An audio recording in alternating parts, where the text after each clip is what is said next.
funniest part is all these different tribes, when it comes to politics, they are cool. They are all friends. While each and every one of you, they've created this stigma in your head that you have to fight and kill each other. You now think as a Yoruba man that you're better than an Igbo man, and an Igbo man feels he's better than a Hausa man, and the train just goes round and round. At the end of the day, you're the one they're gonna use in the long run to make the division of the country.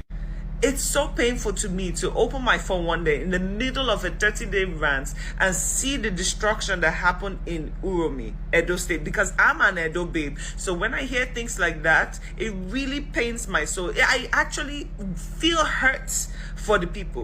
Now tell me, when communities have been crying for so long now about the people, the headsmen have been crying for so long, you now see a truck full of people come into your town with guns and weapons, and you tell me the people should do nothing. Now, do I believe in jungle justice? I don't like it. I couldn't even see it. I couldn't video it. I couldn't be around that situation because I just feel it's so barbaric. But in the community where they have spoken to authorities and nothing is happening, I do feel their pain because they also have lost people. So I understand what went on there. Do I approve of it? Absolutely not. But I get it. Now, don't you just find the timing of it a little bit funny? Like, we're here talking, Nigeria is starting to slowly grasp the severity of what's going on in the country, and boom, just like that, 16 or how many of them just show up with guns. What did you think was going to happen?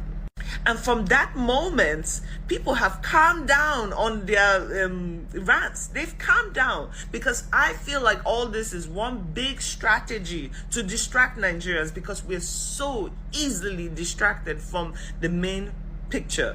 And now what's happening? You have Fulani people that have always been known to be the calmest of calm people coming out to ask for justice. What about justice for everybody else? Why are we putting ourselves in situations where we are killing ourselves and everybody else, they go on vacations and you guys are here killing yourselves? When is it going to stop? When are we going to learn that, listen, we are the people and we are the ones who elect these people into power, and because of our tax-paying money, they are exactly where they are. How much billions do you think will come out of this trip now that is being taken? While the rest of society stays hungry. They love to divide you. They love to divide you. Like I say, I am from Edo, but before I am from Edo, I am Nigerian. We have so many beautiful cultures that we could show the rest of the world. We have tribes, we have foods, we have beautiful women from different tribes, from different cultures, and yet instead of us to focus on what we bring as a people, we focus on dividing each other. When are we going to get sense and hold these people accountable for all the misfortune going on? When are we going to stop accepting the bare minimum? I will never stop talking about this because we have an amazing, beautiful country with too many. Thank you. Right. Reacting still, right, to the Euro 16. Okay. And then we should at the same time be reacting the same way, with the same uproar, right? We should be doing the same thing for the Boko set 12. You see, when the Fulani terrorists struck in Boko's local government area, where 5 communities were attacked simultaneously, 12 people slaughtered, 18 people hospitalized. Up to this moment, we haven't seen much tension generated, right? Just like what happened there at Uromi. You see why we listen to that beautiful lady, right, who also spoke about a lot in that direction, okay? It's because, you see, while the young people were pushing the campaign, online campaign, against this Tinubu's regime, expressing not just their disappointment, but the level of hardship, economic destructive policies, as they are is biting, right? In those videos, they are so powerful. There are more and more and more people who are actually like subscribing to that and joining and expressing themselves. And they've started, right, plotting what was called a real street march, a protest, and stuff like that. Is generating this momentum in the last 2 weeks until, like she said, from nowhere, this Euromi happened, right? And then, yeah, Bokos happened, but different reactions in the same country. How is that? Eh? So anyway, we do have other Northerners who have also reacted now, not just said to what happened in Euromi. Like we saw some of them who spoke up, right? We have started seeing a few of them speak again on the Bokos. Everybody is still calling out on supposedly the government, the president, who doesn't even live in Nigeria, to do something. The first one. Hey, ladies and gentlemen, I'm here on a very, very sad note. Wallahi, yesterday and day before yesterday, when I saw the pictures, the gruesome pictures of the individuals that were unalived in Bokos, I wept for my country. Not just Bokos, in Ehamofu and also Adani in Enugu State. It is very, very unfortunate that these things are happening. These headsmen, I don't understand how somebody is going to compare the life of a cow to a life of a human being. Who does that? Let's assume something happens to the headsmen. Why would you take the laws into your hands? This is not the first time you people are doing this thing. I worked in Enugu for 5 years. I worked under the Enugu State Peace and Security Committee. There is no local government in Enugu that I have not been to, trying to curb this menace between farmers and herders. I've been to all these places, from Nkerefi in Ogu to Adani, Isuzo, Uzuwani, Udi, Igwetiti, Igweze. You understand? I've been to all these places, Oba Nsuka, because I was with the Enugu State Peace and Security Committee that was constituted by the former governor, Right Honorable Ifeanyi Ugwuanyi. We go into these villages, we see the destruction that these headsmen usually do and cause. So my problem is, what is wrong with the security architectures of these states? For how long these headsmen attacks have been consistent for the past decade? I can remember the attack in Dogona in Jos. So I wonder, children that do not know anything about whatever it is, I wonder how you are going to take your cows close to somebody's farm, destroy the person's farm. Though I know sometimes the reaction from the farmer sometimes is harsh, of which I understand. It's difficult for you to put ones and twos together, farm, and then see it destroyed. But I wonder how this will now result to you coming back in the night and destroying a whole community, unaliving a whole community, unaliving over 100 people that know nothing about what transpired. For crying out loud, where is that done? Where is that done on this earth? Where is that done? Only in Nigeria. I saw the governor of Plateau State, Caleb Muftuanga. I would definitely applaud you, Mr. Governor, for your swift intervention in going to Bokos. I don't know what the Enugu State governor is doing about the Adani situation and that of Ehamofu. But I even saw the governor of Plateau State in Abuja trying to seal a deal with the security architecture about the surveillance, I think drones and some other things. But this has to stop. If you know what I experienced in Enugu, I'll find time and give you people. I have concrete details of what is happening between farmer and herders. I have details of the issues with the farmers. I have details of the issues with the herders. I think it's time we do something about this collectively. So if you condemn the killing of Deborah, now condemn the killing of the 16 people in Edo State, Uromi, and you're not condemning the killings in Bokos, then you are a hypocrite. What is wrong is wrong. You cannot side one particular people and you are expecting change. No, if you want to criticize constructively. That's just it. I'll be on the TikTok live this night, 19.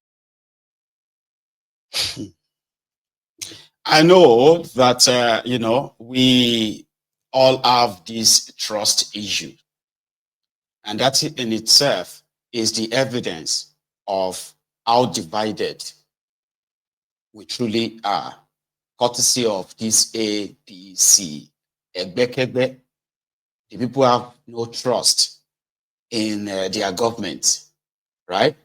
And because of that, the government themselves lack, adequate resources, which primarily is the human resources, okay, to really tackle and protect them. So they are not really genuine about it.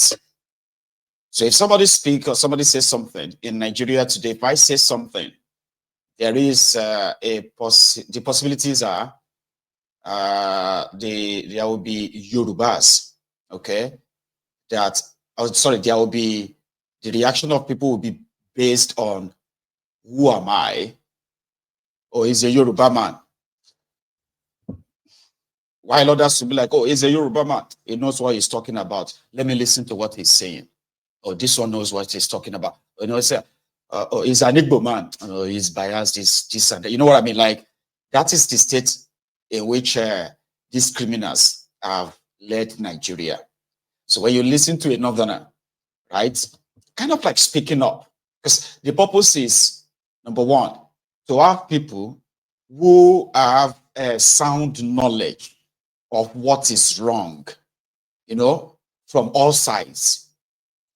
You get what I mean? I like to have understanding of what is wrong from all sides and not just feed on whatever, narratives that some people with agenda actually, push it. So when you have understanding of what is going on in the East, for example, first-hand information, or you have an idea of what is going on in the North, all right, or in the Middle Belt.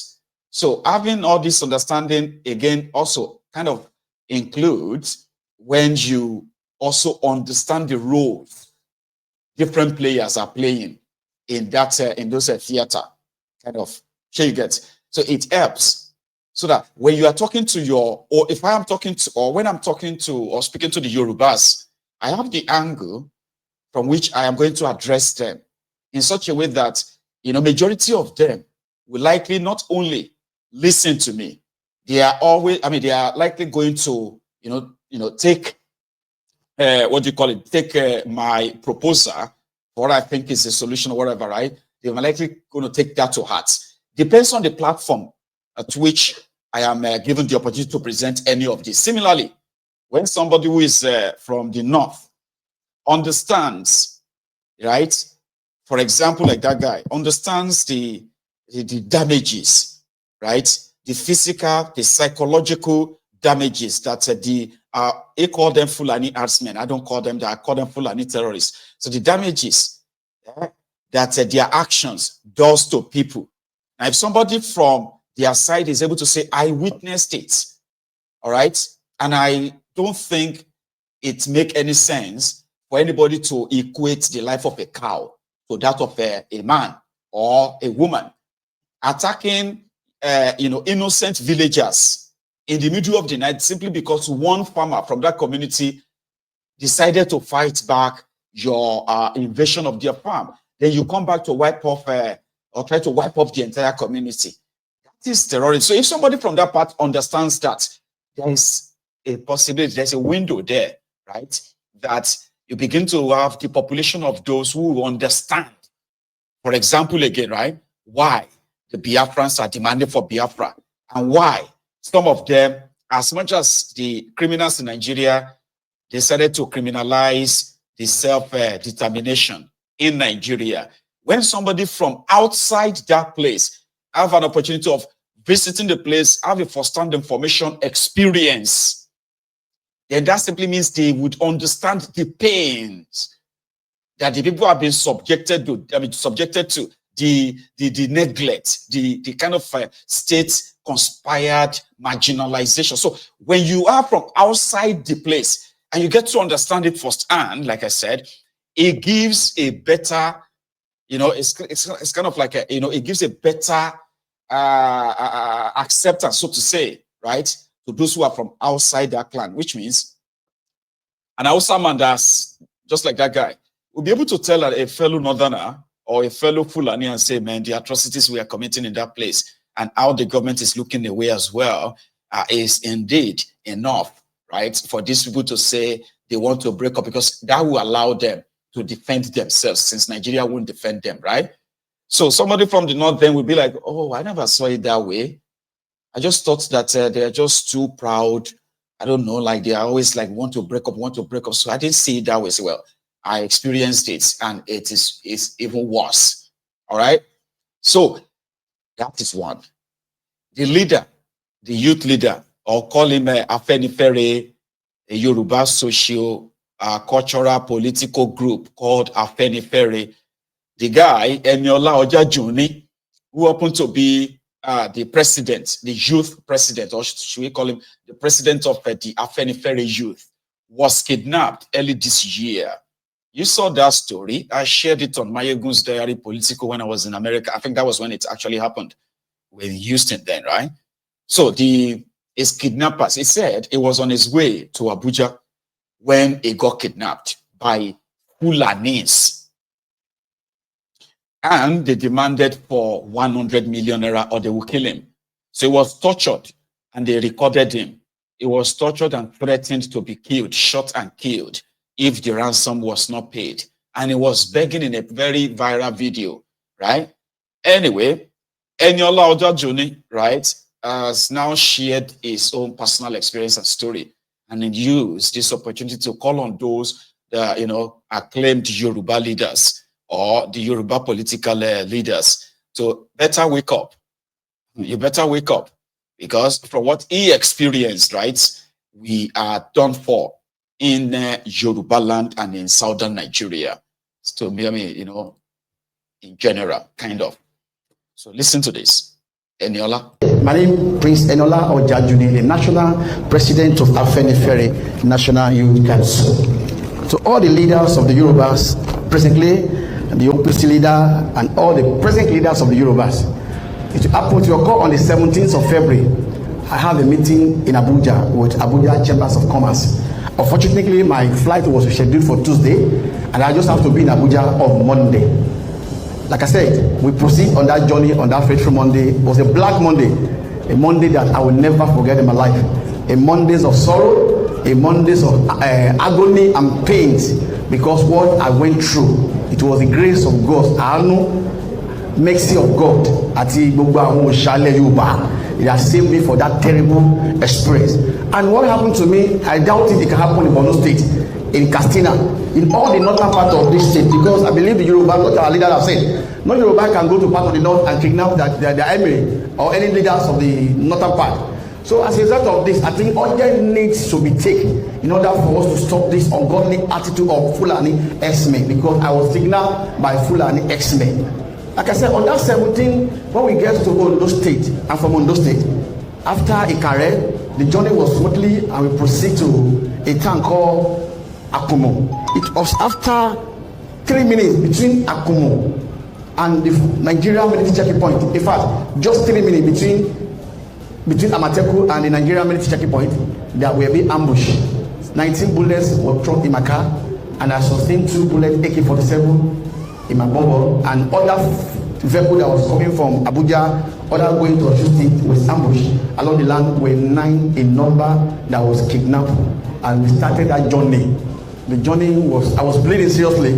When we trekked, the incident happened around 1:44 in the afternoon. It was 10 p.m. before we stopped trekking in the bush. We were just trekking without no destination. It was after the second day that they gave us access to our food. So I was the only one that had food, because my phone and my laptop iPad was in my travel bag at the front of the car. So they never knew. They went through my profile. So they just told me, we know you are the leaders of our Afenifere, you will see your ID card, you will go and stay there, you are a special person. All of you, they just decided to put us separately. And after they asked me to call my family, the first person I called, it was my wife.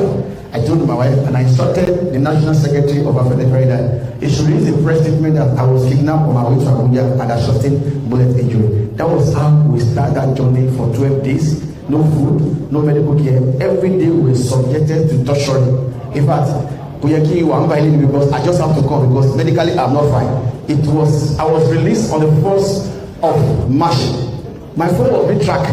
The funny part of this scenario is that when we were being kidnapped, it was 3 minutes or 2 minutes checking point. When the first ransom was paid by a young man in Badoo, they paid the ransom very close to the checking point. When the second ransom was paid by a lady in Kwara State, the money was paid. If you know Yakama very well, if I go to Abuja, at the back of the woman that is selling food, the ransom was paid there. The third ransom was paid up